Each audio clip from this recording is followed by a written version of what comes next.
What What? is up, everybody? What is going on? We're here. We've made it. It is week one of the NFL season. We are recording this on Thursday morning. By the way, if you're listening to this later on in podcast form, we do these live on YouTube, on the Sharp Football YouTube. So go to YouTube, Google, put in the search bar Warren Sharp. You'll find our YouTube. Click subscribe, get notifications, and you'll know when we go live, as we're going to be doing every week, talking about fantasy football. Myself, and of course, the great, the one, Rich Hribar. How you doing, I didn't get the week one Swami of Konami intro. I will Rich? forgive Sorry. you. Do you want to rewind this? No, You want to no, rewind this no, so you can do Swami of Konami? no, it's totally okay. It's a great Konami week one for the NFL too. I think when you look at the plays of the week, at quarterback position, everyone's excited about Lamar Jackson. We're going to talk about the Eagles game and Jalen Hurts, and we've got a new guy on the board, and Anthony Richardson making his first start. So it is a great Konami week one for 2023 football as well. Yeah, it is going to be interesting to see kind of we've written about this all off season, but like this continued trend we have towards everybody's running. You're not just trying to pick out Michael Vick, like literally every quarterback is running. And the ones who don't are like, what are we even doing here? Like I want to talk later about the Saints passing game, and then you look at Derek Carr and you go, oh yeah, but he averages 0.8 passing fantasy points per game. Rushing fantasy points per game throughout his career. And you're like, yeah, so I guess I don't actually care that much. And it is really going to be fun to go through this and look at, how this is all changing.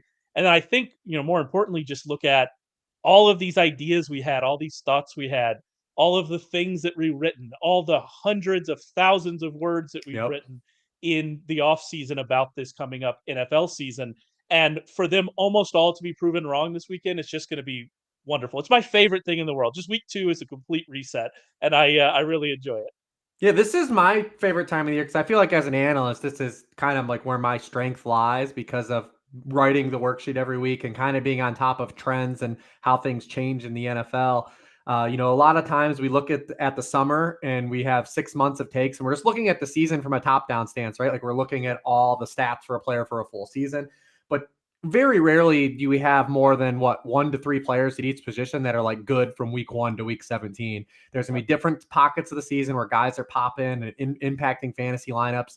And I think that's where kind of like where I lie. And I'm excited to actually start. It was exciting to break down games, even though we don't know anything yet, but it was just exciting to write about games instead of just like, this player is going to do this year, and actually digging into matchups. And I really enjoyed at least that aspect of it for 1 week. We'll see how the other 17 go. That I actually struggled to make that transition to, oh yeah, no, I actually have to think about defenses and how this team is going to attack this team, and where, is this a pass funnel, run funnel, what do we expect this team to do? I actually struggled in that transition because you're right, you spend all off season just not caring, or if you care about the defenses in a kind of generic way, you're just caring, oh, they have a tough schedule, and then you get into week one and you're like, oh yeah, I need to worry about them. We're actually going to talk about a lot of that today on this podcast, so we'll get into it in just a second. I do want to mention, Rich brought up his worksheets. You can find a preview of every single game of week one of the NFL season, a comprehensive preview, a very long and comprehensive preview. I can confirm I've read all of them. They are amazing. Go and check out the worksheet at sharpfootballanalysis.com. The worksheet is part of our all access package at Sharp Football Analysis, which you can get the week one all access package for 77% off using the promo code week one. So it's our weekly all access package. You get a look at what we do. You get a look at the college betting information we have, the NFL betting information we have, the fantasy information we have from Rich Hribar. You can get all of that 77% off using the code week one. Check it out. Make sure you go and read those worksheets because you're just going to learn a bunch, which I do every single week as I read them. Before we get into the games we want to talk about, though, there is some news to hit. We went the entire preseason and training camp without really dealing with any injury issues. We didn't really have to adjust the rankings very much. There were some injuries. Tim Patrick, hate to see that, obviously. Russell Gage. There were some injuries there that you were thinking about, but we mostly avoided the big injuries. And now here we are at week one, and Travis Kelce might not play tonight. So it's really interesting.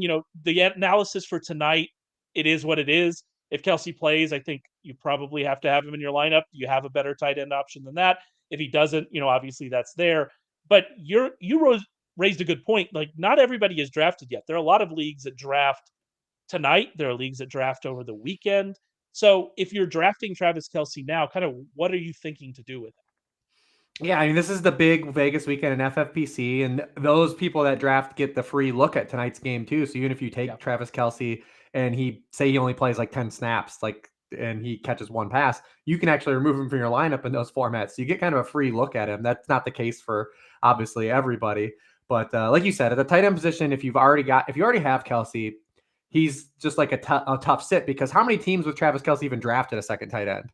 Are you going to Yeah, drop one exactly. of these players you were excited about to roster early in the season to pick up Kate Otten? Like, probably not. You're just going to roll the dice on Travis Kelce and hope you luck box into a touchdown or something, even if he's limited at a low bar position. But I think if you are drafting now, really didn't move Kelce in the rankings because I already had him as a second round pick. And I know that's probably crazy to a lot of people, but uh, I thought this was a terrible year to go early round tight end with the current wide receiver meta, with wide receivers being drafted higher than they ever have been. That it just puts you behind an 8 ball taking Travis Kelce really early. I would rather have either 2 elite wide receivers or one of the anchor running backs, because anchor running backs are so thinned out this year as well, that I had him as a second round pick. And then I also was factoring in the age stuff, right? Like, he's a 34-year-old player. Eventually, we didn't want to say like this was coming, but like, Travis Kelce's never been hurt in his career. He was on the injury report once in his career before this week. And like, Father Time's undefeated, man. Like, it comes for everybody eventually. Like, and he plays a position that, like, where players get hurt a lot. And he's been really fortunate at this point in his career. But one of the big part of Travis Kelce's historic run is that he's just been on the field while these other tight ends have gotten hurt. I mean, you look at last year, he had the highest positional leverage of any tight end over the past 30 years of football. And every other guy missed time. George Kittle, multiple games again. Darren Waller, multiple games. David Njoku, Dallas Goedert, Kyle, all these guys missed multiple games. Dalton Schultz. The one guy that did it again was Travis Kelce. So it's not one of these things. It's not like I was pricing a little bit of it in, plus with the way I believe that teams structurally had to build teams with their draft. And I think that's still where he kind of belongs. I mean, he still offers that positional leverage kind of potential upside. But I still think you want wide receivers this year, and you want one of those anchor running backs because they're in very short supply. I can confirm that Father Time is undefeated because I'm currently dealing with a foot issue from jogging. Like, I literally just went for a jog and then I come home. To be fair to my foot, when I jog, there's a lot of force that is applied to the ground, and so I understand why the foot might be hurt. But yeah, no, debilitating foot injury from being a human. So thank you, aging. I really have enjoyed that. I think your point that you made that's most important is if you were drafting Travis Kelce in the first round, you were drafting as if last year was going to happen again. And we were going to see this large gap. And we've fallen into that mistake time and time and time again with these one off positions, thinking that, okay, last year, one player did have a massive positional advantage. And so that's going to continue. And it was unlikely that that happened now that Kelsey's injured. I think you're right. We're looking at, I kind of view him like in that wide receiver range, like Olave, Devontae Mm-hmm. Smith, that kind of range, Jalen Waddle. Like, that's kind of where I'm viewing. I'd probably look at taking Kelce, which isn't really that much higher than I would look at taking Mark Andrews, who, by the way, is also already dealing with an injury as well. So really fun times. Tight ends, we Maybe we're love them. wrong. Maybe one of the tight ends is going to have huge positional leverage because all of the other ones will be hurt again this year. It might not be Kelce, but maybe one of them. Who knows? But so the other injury that we're dealing with is one that I think is a little more serious. Yeah. I think that Kelsey's dealing with a bone bruise. If he misses this week, I would give him decent odds of being back in week 2. I think Cooper Kupp, from everything we've seen, it seems like Cooper Kupp's headed to injured reserve. We talked a little bit about Cooper Kupp a couple weeks ago, or I guess last week, when we were doing our draft of NFL teams, our win total draft. However many weeks ago that was. Was that 2 weeks ago? Is that how long that's been ago? Feels like years ago. It's been years. It's been years since we did that. Either way, we talked a little bit about Kupp, and I think the general opinion both you and I had is this is the best outcome. If you already have Cooper Kupp on your team, it is what it is. There's Yeah. nothing really you can do about it. He's injured. that is what it is, right? If you're drafting still, you want to move Cooper Kupp down, all of that makes sense. But if you already have him on your team, we are where we are. And for someone who has Cooper Kupp in several leagues, for someone who has Cooper Kupp in dynasty leagues, my goal is for Cooper Kupp to get back fully healthy before he shows up on the field, so we don't deal with him going in and out of the lineup. If we don't have a Keenan Allen situation from last year, and if him going on IR and missing the first 4 games is how we make that happen, that might be the best outcome. And it seems like if you're listening to what Sean McVay says, that's what Sean McVay wants as well. And so it seems like that's probably what we're going to end up with, and that's why I imagine Kupp's going to end up on injured reserve before week 1, right? Yeah, there are a little bit different here at the Kupp versus Kelce thing because, like you said, we imagine Kelce with the 10-day gap to week 2, probably is going to have a good shot to play in week 2 with the bone bruise. But Kupp, we're talking a 4-game absence. So if you haven't drafted yet, and the other thing with Kupp is the injury's vague. Like they haven't diagnosed anything. Like we don't really have a diagnosis yet. So we're still flying in the dark on a lot of things. So if you are one of those teams drafting this weekend, it's a little bit different. Now, gamers historically have discounted early season missed time too much, right? Like you see this with suspended players all the time. There are no bye weeks in the front of the season. So your team's at optimal strength. Like you don't have to make all these calibrations. So you can insure yourself a little more from these early season's absences. The question with Kupp now is what player do we get when he comes back? Because if we're just saying we get the Cooper Kupp from the last 2 years, that's amazing, right? Like 13 games of that is still really great. The thing is, can we really count on that? He's a 30-year-old player now with multiple issues that have happened for soft tissue in the preseason. Like just saying he's going to have this elite run out now, because someone replied to me on Twitter yesterday, said the worst case is he's top 5 when he plays. I'm like, there's no way that's the worst case scenario. Like we don't know what we're going to get because we actually don't know what's wrong with him. So I was talking with Evan Silva about this yesterday because we were talking about like where to move them. And I don't think any like number ranking makes sense for Cooper Kupp. It's literally going to be team nuance. Like how aggressive do you need to play wide receiver, or how much insurance do you have at wide receiver? If you're a team that's gone running back heavy and you need to throw an upside dart at wide receiver, then he fits that type of build. If you're a team that has gone wide receiver heavy, you're comfortable like with what the running back position is, and you just want to say like, hey, I'm going to build this like juggernaut of wide receiver potentially if he comes back and is good, then you take him on as a luxury pick. But there's no area where I can say if Cooper Kupp's in the 5th round, you should just take him, right? I think it's going to be a lot of nuance and a lot of where your team structure is and how risk averse you want to play things. Because like I said, without a full diagnosis of actually even knowing what's wrong with him, we're still flying really in the dark that we even get the Cooper Kupp from the last 2 years. I push back a little bit on that because I just think if he's playing, the target share is going to be such just because the rest of the wide receivers. If you're looking at the rest of the wide receiver core for replacements to Kupp, I think you're going the wrong direction. Van Jefferson couldn't even earn targets last year with Kupp out. He was targeted on 14.6% of his routes last year after Kupp went down. Atwell, he has some big play upside. He only caught 50% of his targets last year. To be fair to him, only I think 30% of those were an accurate target. So it is there. He has some big play upside. I know that you really like Puka and kind of the potential of him, but we're just talking about dart throws there. Yeah. And so I think when you look at that receiver core, if Kupp comes back healthy in week 5, then he is probably going to get a 30% target share. And by just pure volume on that front, he's probably going to put up wide receiver 1 numbers. And so I do think that the floor when he's healthy is probably pretty high just based on the volume that I would expect him to get. But I do think it's fair to wonder, are we getting the same player back? Is he going to be as effective? Is he going to be such a force as a touchdown scorer, especially if this offense is, not great? And so I think all of those questions are fair. And I started all this off by saying, we had a pretty good August for injuries, and I think relatively we did. But then I remembered this is kind of very similar to the Jonathan Taylor situation about how you would approach that, right? That might not actually be an injury, obviously, but it's going to be team by team. What do you need? Do you really need to take that upside swing? And I think that makes a lot of sense. Yeah, I think the biggest thing with Taylor and Kupp is that even with them being on IR, like assuming Kupp gets put on IR, is that there's still no guarantee either guy plays in week 5.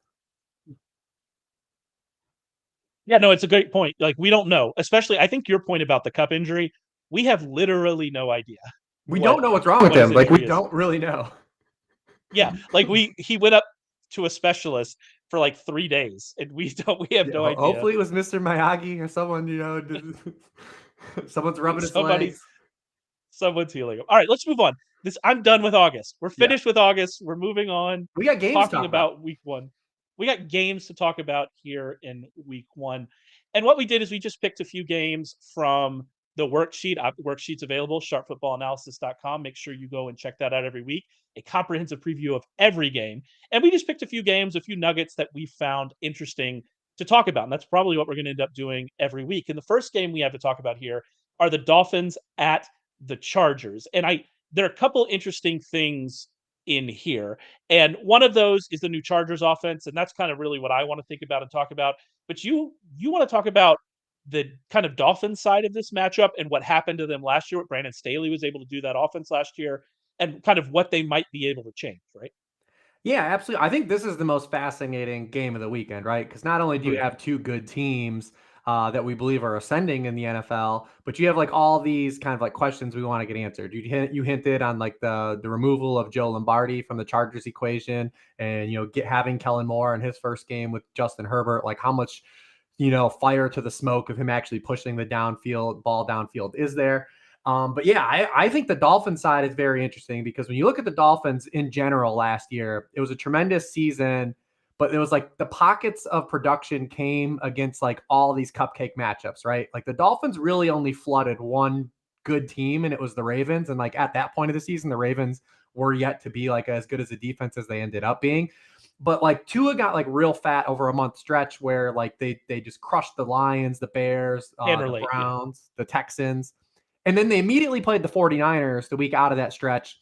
And the 49ers beat up on them. And we're like, ooh, that didn't look great. But hey, the 49ers are an elite defense. The following week, they go to Sunday Night Football, and they're facing a Chargers defense that definitely didn't live up to the offseason billing we thought their defense was going to be. And Brandon Staley absolutely dog walked Mike McDaniel in that game. They just completely suffocated the middle of the field. Tua was just 10 of 28 passing in that game. There was just one game last year where a quarterback threw 20 or more passes and completed a lower rate of passes in the NFL last year. It was a Justin Fields game. And when you look at Tua, he was forced to throw just vertical and outside the numbers. And that's just where the Dolphins weren't good last year. They were 20th in EPA per play on throwing outside the numbers. He averaged 12.2 air yards for that game. 29% of his pass attempts ended up as deep targets in that game, which is his highest rate in a game all last season. His average was 14.2%. He was 3 of 14 on throws, 10 yards or further downfield, 1 of 8 on throws, 20 yards or further downfield. Now, I want to see Mike McDaniel because he's a guy we have this faith in of a guy that is good offensively, right? So, like, I want to know how is he going to calibrate, like, getting exposed? Not just in the 49ers game, but then this game. How do they approach attacking the Chargers? Like, what are the counter punches? What does he dial up? Because if he doesn't, then, like, I'm going to lose a lot of faith in this offense because their schedule is way harder this year. They face the 31st ranked passing schedule this year. And if there are more games where like on their schedule where I'm like, ooh, this is a tough matchup, and Mike McDaniel hasn't earned my faith to have this offense excel to the levels that we've seen them crush people with, but they can't punch up against good defenses. The rest of the season, it's going to make like guys like Tua like a real boomer bust play. Obviously, Tyreek and Waddle occupy such a large target share that it's going to keep them in the like where they were kind of drafted at. But we're going to lose a lot of faith in like kind of the Dolphins being like this team we can consistently rely on for spike weeks. So it is a big litmus test game for me and Mike McDaniel. I really want to see how he comes out of the gates here. I do think you're right 100% that there were schematic things going on and forcing the Dolphins to do what they weren't interested in doing. And so that, that was a big part of what happened. I do also think that maybe this is just a bad day for Miami last year. There was their second week on the West Coast, I believe, coming off of the 49ers. If you look at their running game, it wasn't able to get going against the Chargers, which that is a massive red flag. I mean, the Chargers were the worst run defense in the league last year. The Chargers gave up 5.2 yards per carry to running backs last season, the worst mark in the league. And Dolphins running backs averaged 4 yards per carry against the Chargers. They have to do better than that against this defense, especially since that's what this defense is going to give you. Almost by design, that's what this defense is going to give you. And so I think that maybe there's a little bit of this being a bad day, but you're right. They're going to have to make some changes. I don't know what those changes are. I'm not an NFL offensive coordinator, but I do think it's fair to maybe, even though this is a high total game, I think that it's fair to be a little bit wary of Tua, a little bit wary of Jalen Waddle. I'm never going to be wary of Tyreek Hill because of just his ability and how many targets he's going to get. But yeah, I think that it's fair to wonder about that. On the other side, we have an offense like you mentioned that's we think is going to be changing, an offense that we think is going to be more aggressive and push the ball down the field more. We saw, Kellen Moore, Dak Prescott under Kellen Moore averaged 8.4 air yards per throw. He averaged 9.3 air yards per throw on the season they had together before Mike McCarthy showed up. We know what happened with Justin Herbert last year. He finished in air yards per throw around like Matt Ryan. We need to see them push the ball down the field more. And it'll be interesting to see if they can have success against this very talented defense doing that with their new defensive coordinator, Vic Fangio, who Justin Herbert has some experience against playing against Denver. He had some success against them in Denver. Fangio's defenses were not susceptible to deep passes, but they weren't great against it either. And so it's going to be interesting to watch that. And the other interesting thing to watch in this game is Austin Eckler and how he's used when the entire offense is healthy, and especially if the offense wants to push the ball down the field more. Because if Austin Eckler, instead of being a 6 to 7 catch per game guy, is more a 4 to 5 catch per game guy, then we're more interested in his touchdowns, which he's produced in the last 2 years. But is he going to keep doing that? So there's just so many fascinating things to look at with really this entire offense on either side of the field. Yeah, I'm glad you brought up too the acquisition of Vic Fangio, because the Dolphins last year were one of those defenses that were hyper aggressive. They blitzed a lot. They played a lot of man coverage, and that's not been Fangio's MO, right? Like, they're going to play a lot of cover 6, a lot of quarters coverage, and by default, like that would shrink ADOT, right? Like you're not going to take a lot of deep shots against them. And I'm glad you brought up the Eckler thing, because one of my big pushbacks is, yeah, they can have schematic changes to push the ball downfield and take more shot plays. But if the top two target earners in the Chargers offense remain Keenan Allen and Austin Eckler, your ADOT really has nowhere to go. Because if the bulk of your throws are going to a slot wide receiver and a running back, your depth of target's not going to go wild. So Mike Williams either has to have a larger target share, or Quentin Johnston needs to have a larger role, which we believe is going to be kind of capped to start the season by all accounts, that Joshua Palmer is still going to be involved in wide receiver 3 sets. I'm sure that doesn't mean Johnston's not going to play no snaps. He's going to get on the field some. But if it remains, Palmer, Keenan Allen, and Austin Eckler on the field a lot, where can your ADOT really go? Especially against a team that's going to play a lot more zone coverage and a lot more quarters coverage. Ryan McChrystal, our draft guru and our betting guru, who I've done a podcast in August about props over and unders, which you go check out. Still got time to make bets on those. He talks about Quentin Johnson. Not, you look at Quentin Johnson and you think, oh, that's a guy that can get down the field, and that was not the case in college. Right. And so if Quentin Johnson is still going to be more around the line of scrimmage, behind the line of scrimmage, a screen player, then you don't even have that as an option either. And so, yeah, like this is going to be fascinating to watch. This is one of those questions that I really need answered is, what does this offense look like? I think with Justin Herbert, no matter what they do, it's going to look better. I hope it is a more explosive offense, just for all of the best ball teams that I've drafted built around Justin Herbert. But it'll be interesting to see. Another offense that we're fascinated by seeing how they're going to change and what they're going to look like this year is the Cleveland Browns. The Cleveland Browns going up against the Cincinnati Bengals. Deshaun Watson came back last year. He was not good. Not even like he just wasn't as good as he was in Houston. He was actually not a great quarterback. He's a bottom third quarterback in every metric that I care about. Now he has another offseason under his belt, working with the team. Seems like they're going to change the offense a little bit. So it's going to be fascinating to see, what does this offense look like, and how does Watson perform right out of the game? Yeah, this is the big question, because from like a real football betting stance and for fantasy football, like we need Deshaun Watson to be kind of back to a proxy of the player he was in Houston. And how much of a hall pass like does he get for his performance last year, based on, basically not playing in 700 days, offensive line kind of being banged up, a new system. They played some cold weather games, but like he doesn't get any excuses anymore. Like this is it. Like, and you have a divisional game at home to open the season.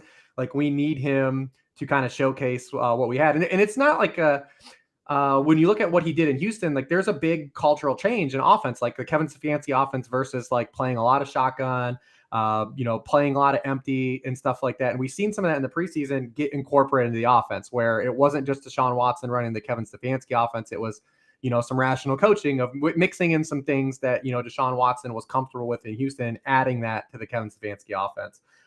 It was a small sample, but like we did see him being shotgun at an 80% rate in the preseason. It was 64% during his sample last year. They used the highest rate of empty personnel in the preseason when Deshaun Watson is in the game. And we did see them use a lot more 11 personnel towards the end of last season. They used 11 personnel on 77% of the plays with Watson under center compared to 68% when Jacoby Brissett was in the game.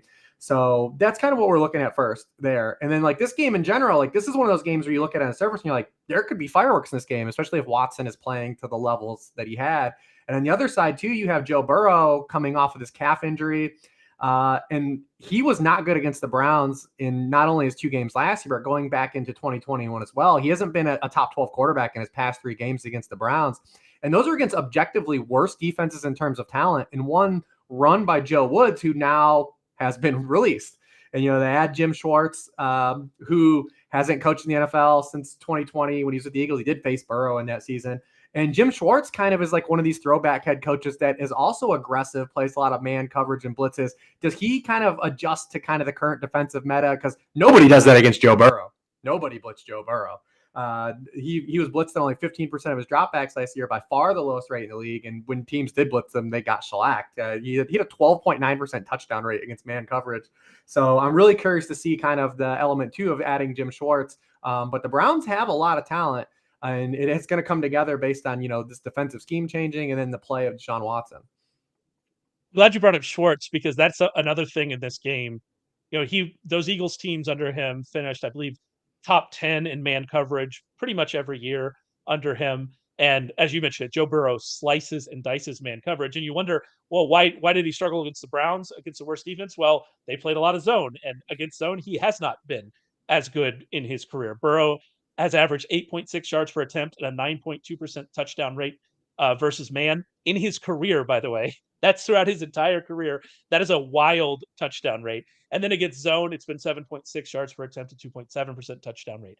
And so he has really destroyed man. And if Jim Schwartz is going to come out and kind of play his way and be aggressive and blitz him and play man defense, at least the way he did a little bit in Philadelphia, then it will be interesting to watch that. And I'm glad you brought up the Browns being a good team. This roster is very good. The Browns roster is ready to win right now.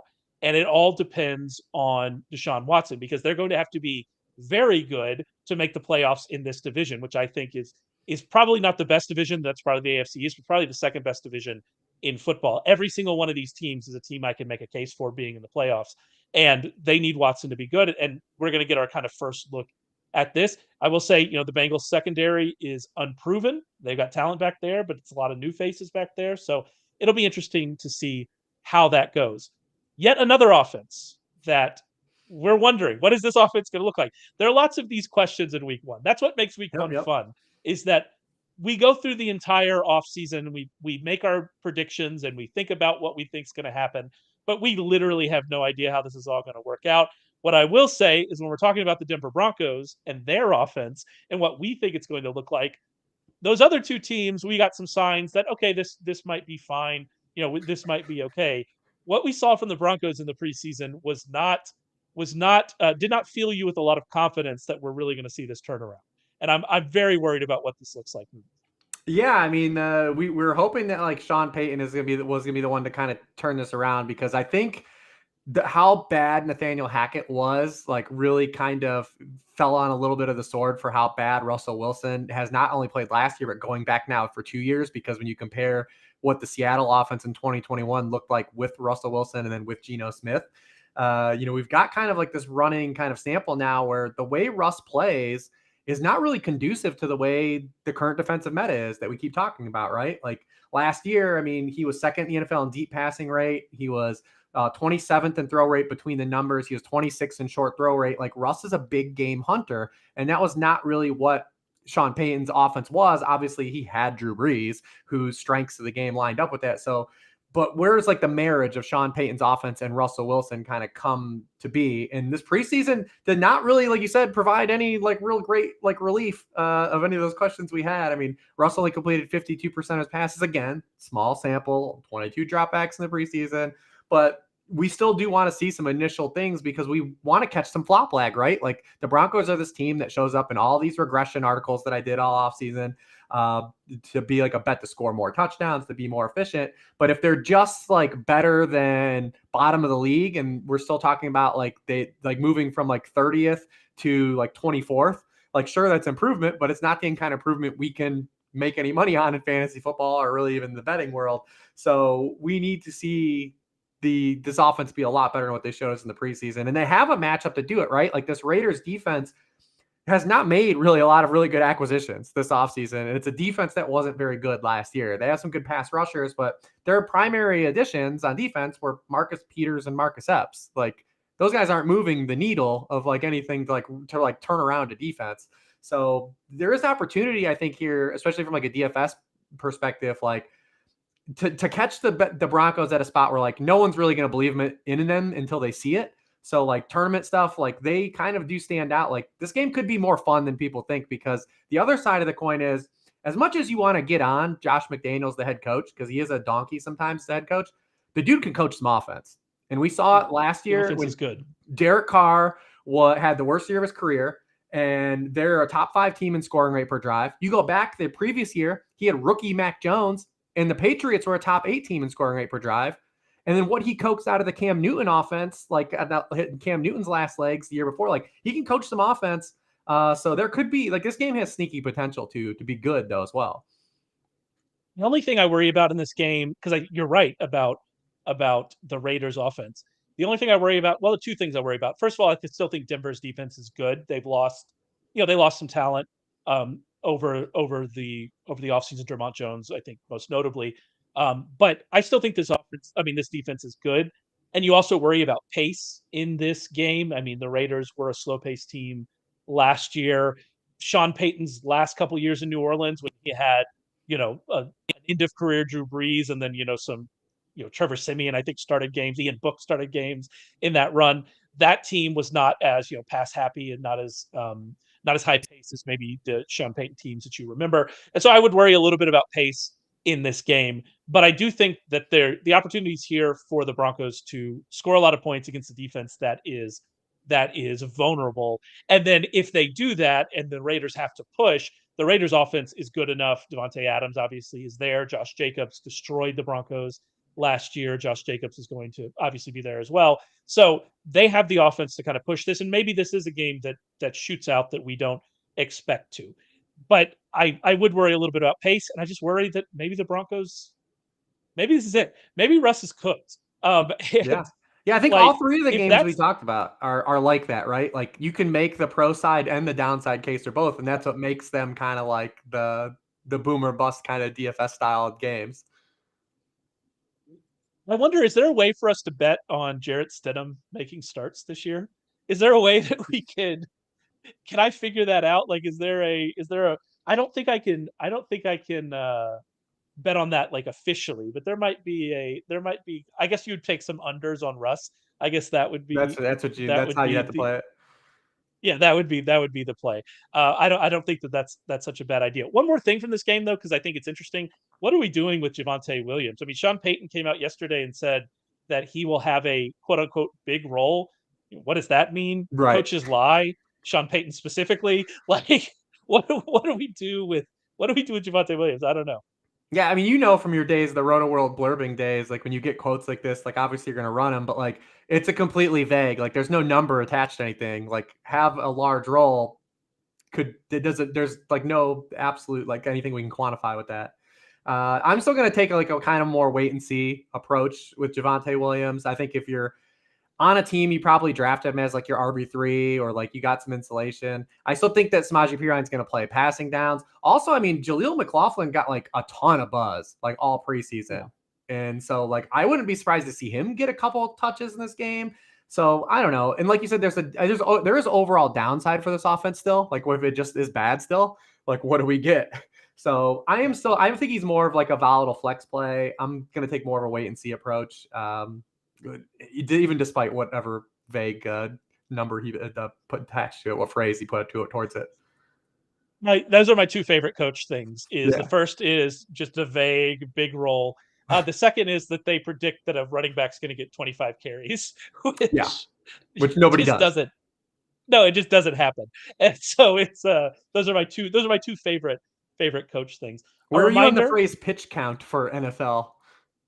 So why? All right, you've just hit a nerve. We have a term for it. It's called snap count. We don't have to dip into other sports in order to get an idiom to talk about playing time. We have one. It's called snap count. Why are we using pitch count? Why would you stick this knife in me knowing the reaction that it's gonna I know, it's easy, man. Easy grind your gears button. snap count? We have a term. We don't need to dig into other sports. Anyway, I'm going to sit here and calm down. And while I calm down, I'm going to talk about our weekly all access package at sharpfootballanalysis.com. You can get the weekly all access package for week one at 77% off using the promo code week one, no spaces, WEEK1, no space. You can check out the YouTube description. The link and the code should be in there.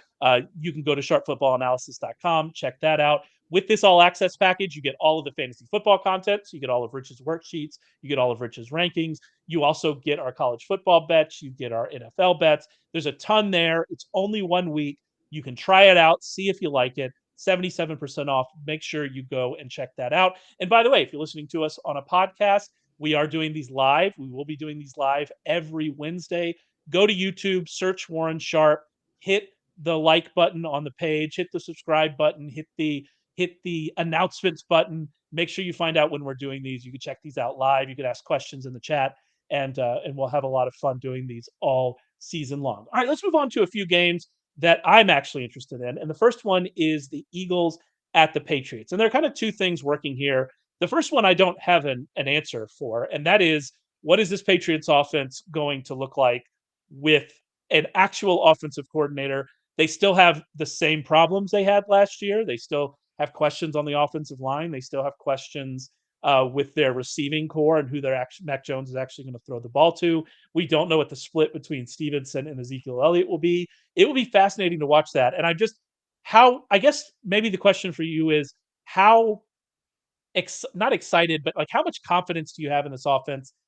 Maybe for the whole season, this is a tough matchup. How much confidence do you have that we're going to see something better and maybe actually get some fantasy value out of some of these wide receivers?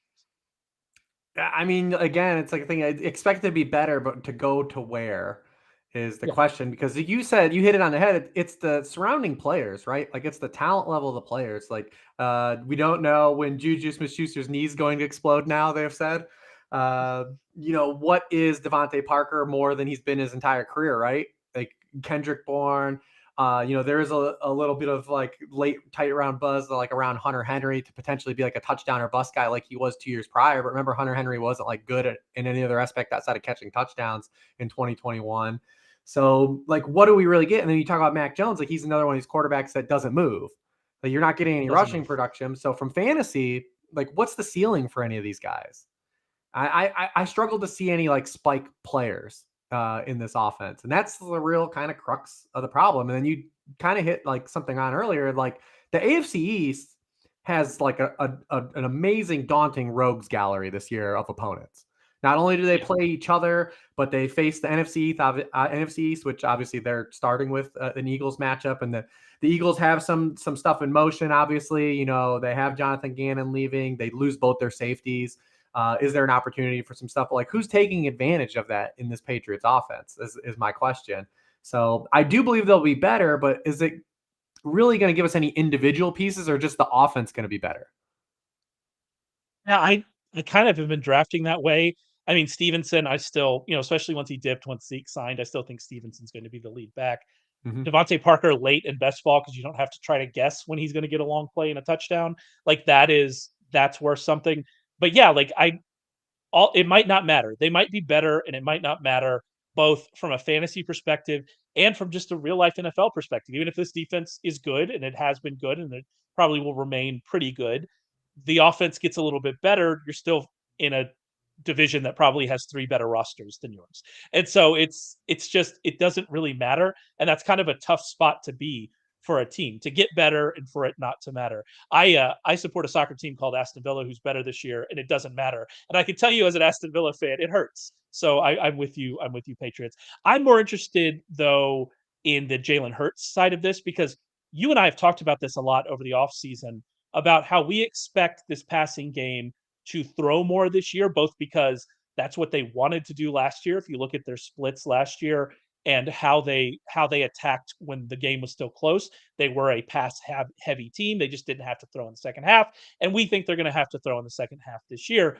But talking about those offensive concerns we have with the Patriots, and talking about how the Patriots play defense and how open they are to rushing quarterbacks, I worry that we're not going to actually see that this week specifically, and we're going to get to see a lot of Jalen Hurts running. We're not going to see as many second half targets as we want to see. Maybe we're going to get to see the new running backs run more. And so this theory that we have about the Eagles and what they're going to do as a passing game, I'm not sure we're actually going to get to see that this week.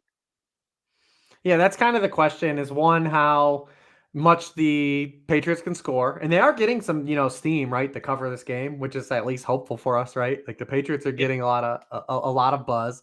And then just defensively, like how do they approach things? I mean, this has been an aggressive, man defense. I mean, Jalen Hurts led the league in yards per pass attempt against man coverage last year. AJ Brown absolutely destroyed man coverage. And if the Patriots are going to play a lot of man and play aggressive, like, is that going to be like a detriment to them? Are they going to walk right into a buzzsaw? Do they change and play a lot more zone? One of those things to see. And then also, like, we have the other thing, like, in play is that, like, anytime Bill Belichick faces one of these guys that can run around, the guy kind of goes crazy against them.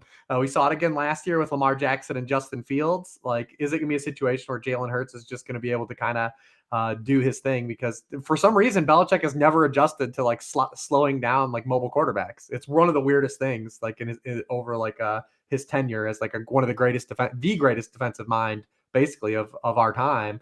So it's gonna be really interesting to see what kind of game plan the Patriots have, and if they do anything different to try to stop a mobile quarterback because they haven't done it in the past. You mentioned that, and if you actually go look at what the rushing numbers that the Patriots gave up to quarterbacks last year, it wasn't actually, it didn't look that wild. I think they were mid-pack in rushing yards allowed to quarterbacks. They actually held Josh Allen down a little bit, although you have to remember one of those games was in a blizzard, and so that kind of changes things a little bit. But you're right, when they faced actual quarterbacks that could do stuff on the ground, Lamar Jackson had 11 carries for 107 yards and a touchdown, and Justin Fields had 14 carries for 82 yards and a touchdown. And if that is what Jalen Hurts is able to do, and they're able to get out to a lead, then we might not see kind of the passing that we're expecting. And so it could be a disappointing week one, but I'm still holding the faith. And maybe they just, maybe the Patriots make it a game. Maybe the people steaming them are right, and we actually get to see kind of what we're hoping for. The other thing that I'm interested in this week is the Saints and their passing attack. I've moved the Saints up more than any other team in my power rankings over at Sharp Football Analysis off of the preseason. And you don't want to make a ton of changes off of the preseason. But one of the things I was concerned about with Derek Carr coming there was, Carr's coming off a bad year. Is this passing offense going to be good?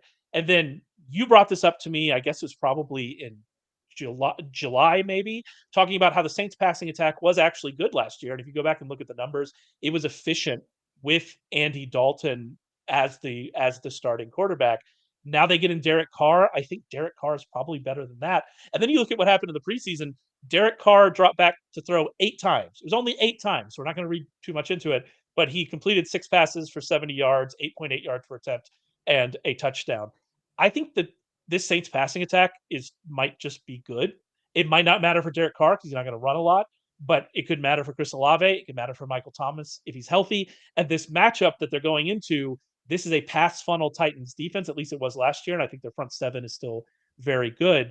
This could be a really surprising spot that we see Olave, Michael Thomas, and maybe even Derek Carr get off for pretty big fantasy games. Yeah, this game I'm excited to see. What I want to watch from this game is I do think the Saints are going to be efficient throwing the football when they do throw it, and I think they can be in this matchup even with the Titans. Getting a little healthier on the back end, getting Christian Fulton, on the field full time, Amani Hooker on the field full time. because like the Titans still project to be a team that like they're not going to get run on. Like you're not going to line up and run the football on the Titans. They didn't let you do it last year. They didn't let you do it in 2021. I don't think they're going to be a team that you can move around and run the football on, especially with a guy like Alvin Kamara off the field and just like lining up and running Jamal Williams, right? Like I don't think that's the answer in this game. What I am curious to see though is from the Saints side is like tempo and pace of play. Because the final 9 weeks of the season last year, they ran by far the fewest plays per game in the NFL, and they were only 27th in dropback rate. This is a matchup where it screams to me, like I said, just everything I laid out, that they should be aggressive throwing the football and they should play with some tempo. Do we get that? Are they going to try to run Taysom Hill? Are they going to try to run Jamal Williams against a team they have no business running the football against? Because that's how we're going to run into those spike weeks. And that's how we're going to get the jump from a guy like Chris Olave, who was a guy that at his ADP, I think he was a harder click for me than most because he's obviously clearly good. And that's the thing. You're just drafting a good player. But when he was going around players that project on my end to have, 40, 50 more targets than him because of the offense he's in, and the Saints have such an easy schedule. Is it a situation where he gets target capped and has to live on efficiency? Because the final 9 weeks of last season, he ran more than 30 pass routes in just one game. And he had just 2 top 20 scoring weeks because the Saints just didn't run any damn passing plays. So I'm really curious to see with the acquisition of Carr, if it just gives them more faith in not having Andy Dalton, right? And just really having some more tempo and more aggressiveness in offense. That's what I'm really looking for the Saints in week 1. Yeah, and I mean, to that point, you're not expecting the Titans to be a high-paced team either and really No. push the game and make it happen. And so I think that it's fair to worry about. I mean, there's a reason why this total is only 41.5 right now. I made sure I looked it up. It's down to 41.5. It opened at 42. And so there's a reason why all of that's there. It is more likely that we just kind of see an okay game from Chris Olave, and we just see a normal, you know, quarterback 20 game from Derek Carr. But I do think there's an opportunity here if the Saints make rational choices for that to go. And if you're playing in a large field tournament, then you're probably not going to see as much of Derek Carr, Michael Thomas, Juwan Johnson, who I like. He might only be a touchdown guy, but I think Juwan Johnson, is interesting. So that's kind of where I'm looking at this situation. Who might jump up and surprise a little bit. And I think the Saints, they at least have an opportunity to, if we get some rational coaching. That actually brings us nicely though into, I don't even know what we're calling this segment. Are we calling it plays of the week? Like I don't really know. Just players that we think are interesting and in interesting spots. So who do you got this week? Yeah, I mean, my first guy I think is a guy that I'm definitely not excited for, like big picture for the regular season. I think Yeah. there was a lot of guys when I wrote up the worksheet. I was like, oh, this guy's got an objectively good layout week 1. I was like, but wasn't really on this player. And That's what we the first, talked about at the top, is that this transition yep. from talking about full season to just talking about 1 week, you know, the player that I have in this position, we'll talk about here in a second, is a player I didn't draft, I don't think at all. And if I did, it was in one best ball team. But this week, the situation's good. So it is a really different way to have to analyze, and making that flip in week 1. I've always struggled with that, but it is an interesting thing to have to do. Yeah, and I think this player definitely wasn't drafted to be a starter on a lot of rosters too. That's why I want to bring him up. And it's Brian Robinson. Obviously, he just checks basically every box we're looking for from a fantasy play and from a DFS perspective. He plays for a 7-point home favorite. He has a great matchup. The Arizona Cardinals allowed 4.7 yards per carry to running backs. That was 25th.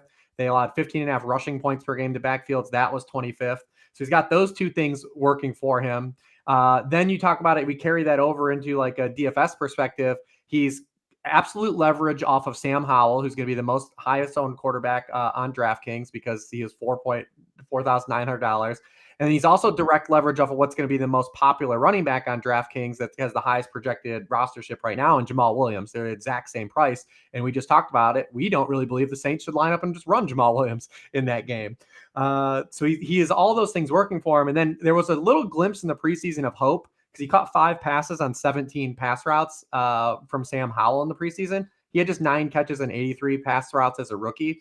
So if you get a couple more receptions than we're counting on, it opened things up. But like objectively, it's a great spot to trust a guy like Brian Robinson in week 1. And you probably didn't draft him to start in week 1. Yeah, and like I didn't draft him at all because of the concerns you Yeah. mentioned. I mean, he had a run, I think it was like 11 weeks where he averaged 19 touches and was like a running back 3 the entire time, like an average points per game because he didn't catch passes.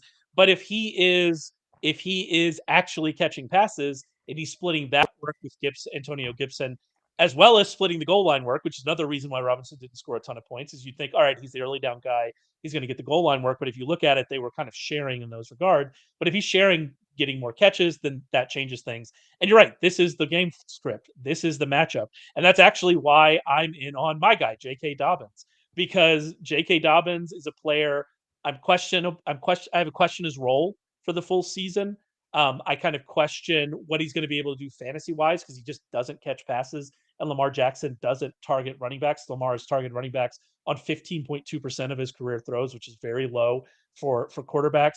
And so you look at all of that and you go, well, I don't know over a full season, but he is an explosive running back. He can create big plays. He's in a great matchup. And oh, by the way, the Ravens are 10-point home favorites. And you look at all of that and you go, this could be the week for J.K. Dobbins, even though, again, I don't think I have him. No, that's not true. I drafted him in one best ball team like yesterday because I realized how excited I was about him in week 1. I figured, hey, why not? Let's do it. But that's it because I'm not that excited about his year. I'm not that excited about a running back that hasn't caught passes. I'm not that excited about a running back who I'm not exactly sure what his role will be. Will we see more Gus Edwards, et cetera, et cetera? But all of those things I'm not worried about in week 1 because they're massive favorites against the defense you can run on, and Dobbins is an explosive runner. And so all of it really plays into him being a great option this week. Yeah, yeah, I love J.K. Dobbins this week, especially as potential leverage off Lamar Jackson, who everyone's obviously excited about to kind of see what this offense looks like. But you said 10-point home favorites against a rookie quarterback. And also you have the number one running back in terms of rate of explosive runs when he played last year versus the worst defense in giving up explosive runs. So light it up. Like this is the week. This is everything. You have everything you're looking for. Well, that's about both of those running backs. If you're not excited to play either of those running backs this week, they Yes. should not be on your roster. Yes. That is because this is as good as it's going to get. It's the same thing with Russ. If you're not excited about Russ this week, then when are you going to be excited about Russ? Because this is a great situation for him. That he actually, and against the defense he actually did well against last year. And Right. so we're in a lot of that here in week 1. We've talked about a lot here, what we're looking for. Anything else? Any closing thoughts? Anything you're really watching in week 1? Yeah, outside of the things we talked about, I mean, I'm curious for a couple, like just for fantasy purposes. One thing that stands out to me most is this Rams defense, right? Like, is it gonna be the as bad as we kind of think it could be, right? Because if they end up being a little bit better, right, then we don't think, then maybe we have some recalibration. But right now on paper, and it like putting this in print like seemed really crazy to me. Outside of Aaron Donald, the Rams do not have another defensive player selected in the first 2 rounds of the NFL draft. They have just 2 other starters that were selected at the 3rd round or higher in the NFL draft. Like this is Aaron Donald and like a bunch of guys. It's like the movie Major League, right? Like what are they going to get out of these guys? Because if they just turn into like a sieve and they're as bad as we think they're going to be, like it just we're going to fire up teams, every week against them. So and then He's obviously the one. rookie quarterbacks, and so He's one of those third rounders, or two. Both of those third rounders are rookies, right? yeah. I mean, it's rough, man. It's rough what they've put together there. But yeah, the rookies like Jordan Love is someone else too. We'll see what plays there. But yeah, just I'm excited. It's a new football season. We get to start building up new stuff. No, I'm excited. I'm really excited about Kenny Pickett, who is a player that I'm much higher on coming out of August than I was entering August. Was Kenny Pickett after what we saw in the preseason? He's playing the 49ers, and you go, well, that's a tough matchup, and it undoubtedly is. Nick Bosa is, I would assume, going to play now that he has his big contract. And when Nick Bosa is on the field, the 49ers get a lot more pressure than they do when Nick Bosa is off the field. But the one thing you could do against the 49ers last year was throw the ball deep. Against passes thrown 15 yards downfield, the 49ers were 31st in EPA per attempt allowed and 31st in success rate. They were bad against that. Kenny Pickett did not do that last year. The Steelers did not do that last year outside of really George Pickens, but his average depth of throw was 10.6 in the preseason. It was 8 last year. It's a very small sample, obviously, but they looked like they were trying to get more explosive plays. Are we going to see a new and improved Steelers offense against this defense? Are they going to push the ball downfield? Are we going to see the elevation of George Pickens, wide receiver one, against the 49ers? I am very excited about kind of what that Steelers offense could look like. And I'm probably just going to be disappointed because there's going to be Najee Harris into a wall of 49ers defenders 30 times, and then I'm just going to be sad. Yeah, let's hope not. I will say too, like that's a great point using Kenny Pickett, because some of these guys that we are either excited about or have some questions about that have tough matchups in week one, if they're able to get over on those tough matchups, then it just instills that confidence level moving forward. I would also include like Daniel Jones in that mix too, right? Like, Yeah. a guy people have elevated as like a QB1. And if he's able to hit against this Cowboys defense, you're going to have a lot more confidence in that take the remainder of the season. Let's hit a question out of the chat real quick before we get out of here. We have a question, a pickup. Are we going to pick up Marvin Mims, Ty Chandler, or Sean Tucker? This probably depends on your roster. But what do you think of, if you need a wide receiver, you're going to pick up Mims. Mims has the most immediate value for sure. So if you have that, you're going to pick him up. What do you think about those two running backs? Yeah, it's pretty interesting. Obviously Alexander Madison was a guy that wasn't real high on. Again, he is a really good spot too in week one. Yeah, I know. um, I'm not long on Alexander Madison. I still think there's some vulnerability there. Obviously, they add Myles Gaskin. I don't know if that throws like a wrench in things. And the other thing too is if Alexander Madison outright fails in Minnesota, like, is there also a systemic problem? After what Dalvin Cook did the back half of last year too, kind of question marks. Sean Tucker has gotten a lot of buzz, but like, we're still talking about the RB2 on the Buccaneers. Like, how much value, like how much upside are you really Maybe getting out the of Sean RB2 Tucker? on the Buccaneers. Maybe the RB2 on the Buccaneers. We Yeah, think the RB2 on the I Buccaneers. would I would say objectively, I just want Mims the most out of those players because I think he's the most talented player of the group, and then we're kind of just working from there. I'll take the best player and see where that lies. Yeah, I would take Mims. I think you have them in order. Mims, Chandler, Tucker is how I would probably rank them for pickups. I stopped drafting Chandler after Gaskins was signed. I started drafting Myles Gaskin a little bit in best ball. I am very interested in where that goes.